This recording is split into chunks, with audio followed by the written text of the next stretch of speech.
আসসালামু আলাইকুম প্রিয় শিক্ষার্থীবৃন্দ। আজকে আমি তোমাদের সাথে গতির সমীকরণ নিয়ে আলোচনা করব।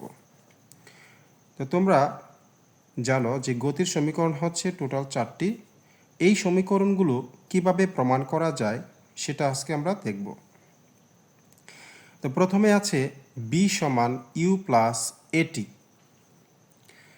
এখন এখানে এই যে আমরা যে চলকগুলো ব্যবহার করেছি, এই চলকের যে বিবরণগুলো আসলে কোনটা কি সেটা হচ্ছে এখানে দেখো, যেখানে এস হচ্ছে সরণ, ইউ হচ্ছে আদিবেগ, বি হচ্ছে শেষ বেগ, এ হচ্ছে ত্বরণ, টি হচ্ছে সময়।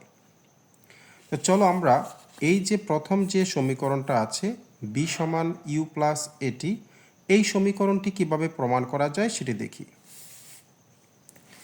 তো এই সমীকরণটি প্রমাণ করার জন্য আমাদের একটা চিত্র, আমরা একটা ফিগার রেখেছি এখানে, যেখানে এ বিন্দুতে আমরা একটা বস্তু রেখেছি যার বেগ হচ্ছে কি ইউ।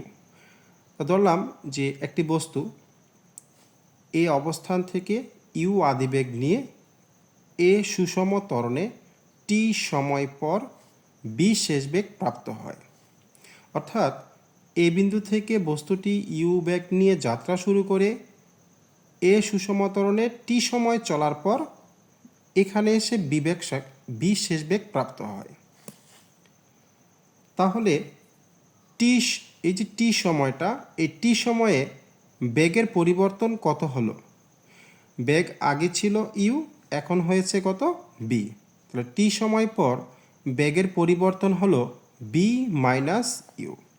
তাহলে বি মাইনাস ইউ, যে টি সময় পর বেগের পরিবর্তন হলো বি মাইনাস ইউ। একক সময়ে বেগের পরিবর্তন কত হবে? বি মাইনাস ইউ ভাগ কত? টি। কিন্তু বেগের পরিবর্তনের হারকে ত্বরণ বলে। এখানে দেখো এটা বেগের পরিবর্তন, আবার আমাদের এখানে বলা হয়েছে যে বেগের পরিবর্তনের হারকে ত্বরণ বলে। তাহলে আমরা ত্বরণ এ সমান কি বলতে পারি? যে বি মাইনাস ইউ ভাগ টি। এখন যদি আমরা আরই গুণ করে ফেলি, এখানে কিছু নাই মানে ওয়ান আছে, তো ওয়ানের সাথে এই সম্পূর্ণ অংশটা গুণ করলে এটাই হবে, আর এর সাথে টি গুণ করলে সমান চিহ্ন দিয়ে এটি হবে।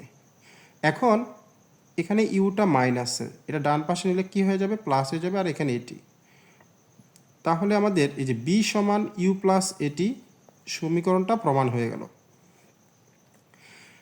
এখন বস্তুর যদি আদিবেগ ইউ সমান শূন্য হয়, অর্থাৎ বস্তু যদি স্থির অবস্থান থেকে যাত্রা শুরু করে, সেক্ষেত্রে আমরা বলতে পারি আদিবেগটা শূন্য। তাহলে এই যে সমীকরণটা এখানে আছে, এই সমীকরণে আমরা ইউ এর মানটা শূন্য বসাতে পারি। যদি শূন্য বসাই তাহলে কি হয়?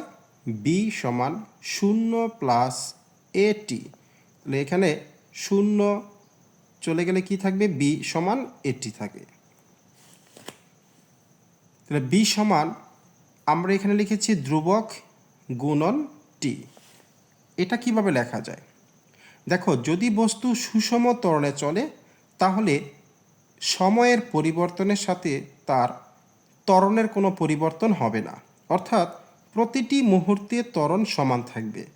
তাহলে এটাকে আমরা ধ্রুবক ধরতে পারি। এবার এই সমান চিহ্নের পরে ধ্রুবক, এই দুইটার জন্য আমরা একটা সমানুপাতিক চিহ্ন ব্যবহার করতে পারি। তাহলে বি সমানুপাতিক কি আসে? টি আসে। এ দ্বারা কি বোঝা যাচ্ছে? যে একটা নির্দিষ্ট সময় পর যে বস্তুটার শেষ বেগটা, সেটা কি হবে? ওই সময়ের সমানুপাতিক হবে। তাহলে স্থির অবস্থান থেকে সুষম ত্বরণে চলমান কোনো বস্তুর বেগ সময়ের সমানুপাতিক। এটা অনেক সময় এমসিকিউতে তোমাদের পরীক্ষায় দেখবে আসতে পারে। তাহলে স্থির অবস্থান থেকে সুষম ত্বরণে চলমান কোনো বস্তুর বেগ সময়ের সমানুপাতিক, এটা মাথায় রাখতে হবে। বি সমানুপাতিক টি, অর্থাৎ শেষ বেগটা সময়ের সমানুপাতিক হয়ে থাকে।